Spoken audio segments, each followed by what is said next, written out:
Hello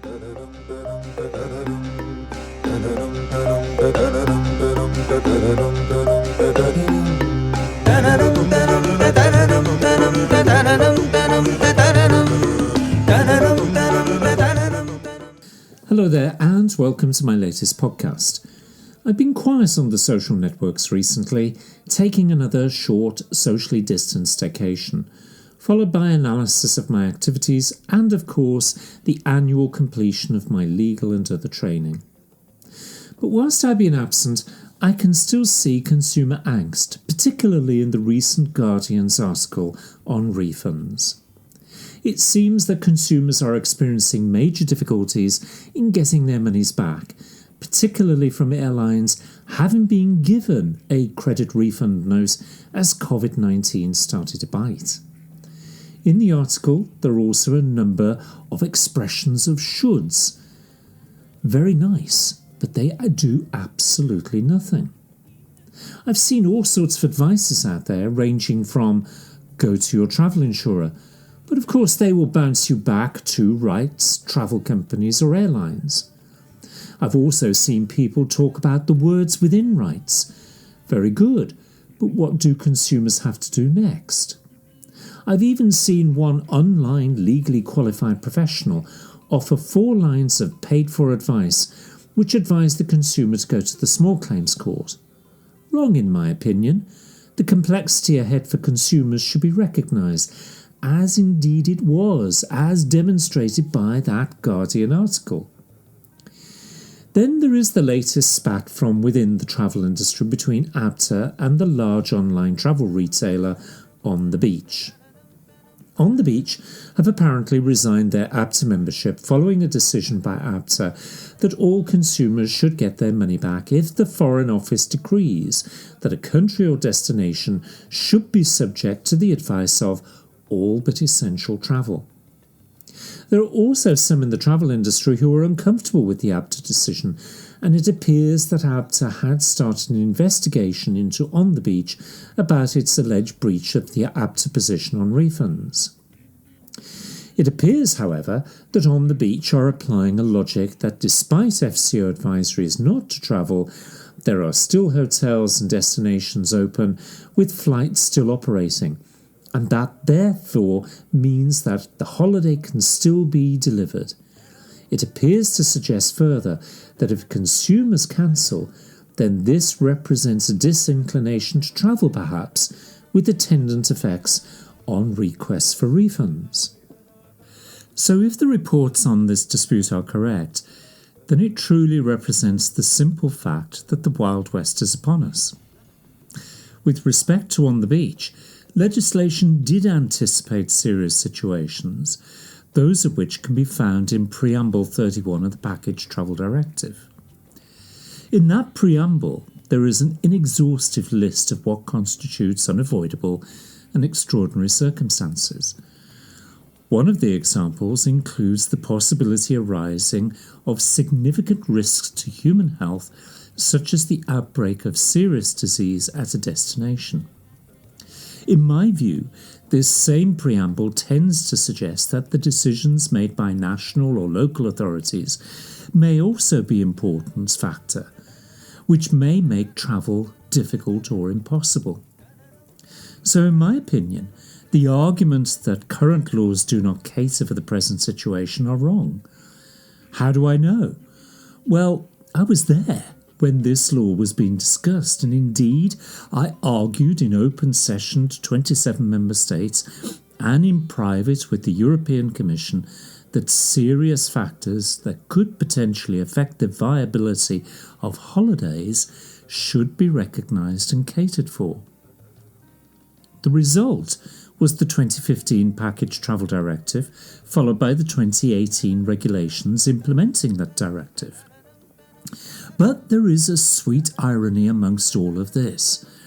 The arguments I have seen suggest that the FCO advices are wrong to prevent travel, and the travel industry is not bound, nor are they enforceable on travel companies.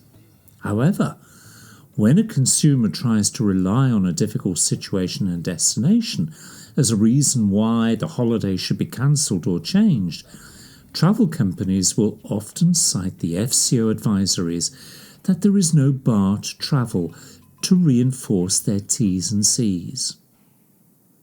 The simple questions are this. In this inter-travel industry dispute, are we witnessing the rerun of the battle as to what constitutes a package?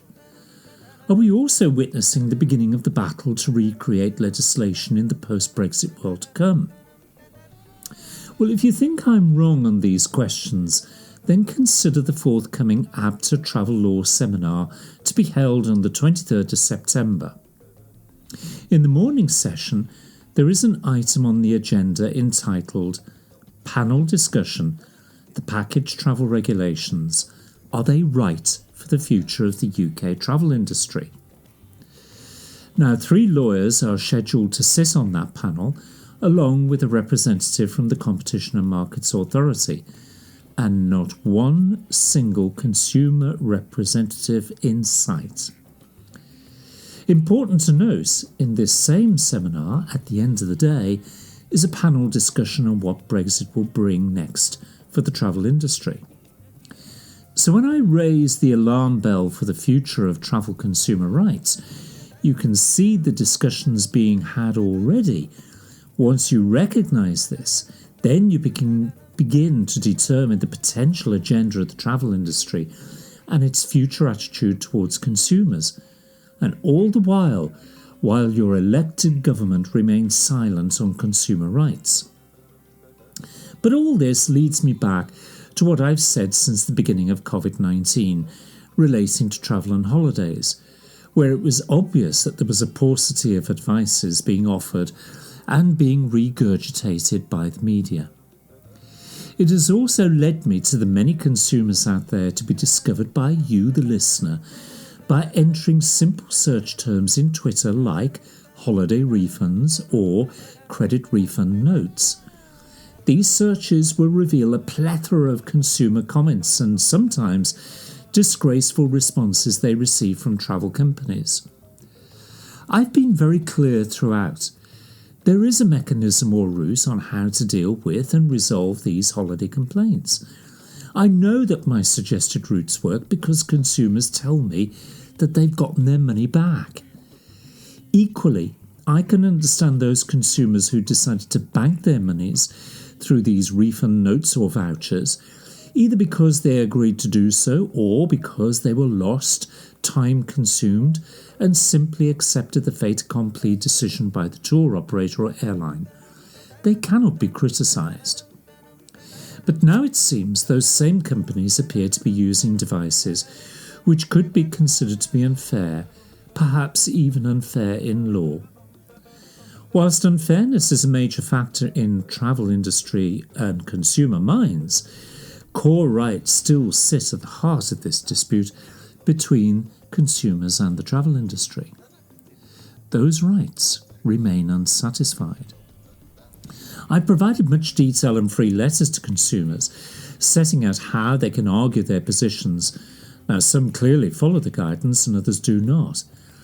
As with any travel complaint, there's nothing easy about confronting a large company or corporation, and believe me, I really understand the reluctance to challenge those monoliths. Because of this continuing misery for holidaymakers, I've also looked at the enforcing authorities, or other options that may be open to them. So, the Competition and Markets Authority simply provides an opinion, but no apparent enforcement for the wide range of complaints. The UK's own European Consumer Centre provides generic advices, including limitations on their help, but they could assist via the European Commission. Then there is the UK's Civil Aviation Authority, which, whilst carrying out a review, appears to be behind the curve on the consumer experience, as detailed in The Guardian's article, when clearly consumers are crying out for help. I have even seen one commentator suggest that passengers should use the dispute resolution service offered by the Civil Aviation Authority. Now, in my opinion, This has the same elemental problems as those advices I have seen given to consumers to take their complaints to the small claims court or money claims online. Why? Well, it's the complexity of arguments, as we're beginning to see, the changing landscape of how rights are being reinterpreted, and as I have seen, a travel industry who will usually produce legally drafted documentation to support their defence. This creates inequality of arms. After all, lawyers are costly for consumers, even in an arbitration process. My next comment will no doubt come across to some as anti-Brexit. If that is what floats your boat, then please knock yourselves out. But as you do, you should remember that my job is to talk, argue for change, and to empower consumers and bring their story and their experiences into the heart of the boardrooms and at the feet of ineffectual UK politicians. I am not going to be influenced by the polarised artificiality of beliefs. I shall continue to call out the deficit to citizens and consumers. So in the transition period of Brexit, the withdrawal agreement makes it very clear that rights and obligations contained within EU law continues until the 31st of December 2020, and Articles 126 and 127 refer. This must mean that consumers should enjoy enforcement of their rights. So the obvious questions that should be asked are these. Why aren't our enforcement bodies or key organisations enforcing or pointing to the European mechanisms for complaints and enforcement? Why isn't the Consumer Minister more vocal about the plight of ordinary people? Why isn't the media highlighting this? We shouldn't hang around waiting for those answers, because in the white noise of COVID and Brexit, we're not going to get any. But I've said it before, and clearly I need to say it again. I've every sympathy with the travel industry, and I've presented a very clear strategy to APTA and others on how to manage consumers and refunds. Perhaps they should refresh their collective memories by visiting my blog. But they have remained aloof throughout, which suggests a developing agenda. Or maybe I'm wrong. I also believe the travel industry should be provided with very substantial assistance, because we are not dealing here with months of recovery, we are dealing here with years. But whilst I support help for travel, it comes at a cost for help for consumers. It is not a one-way street. For consumers out there, and indeed the media, you simply need to visit my blog and podcast to read and hear how you can manage these travel complaints.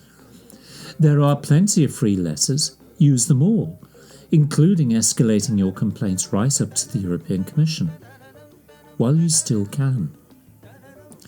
One final point. There are tens of thousands of affected consumers out there. There are group actions for other consumable technical issues. But what of travel consumers? Are there no solicitors out there willing, ready and able to roll their sleeves up for this very large group? It appears not. I really fear that if consumers do not themselves become more organised, or lawyers motivated to help them, or that our political class become more engaged about the plight of the many, we will be left with a very industry-driven consumer rights landscape after the 31st of December 2020.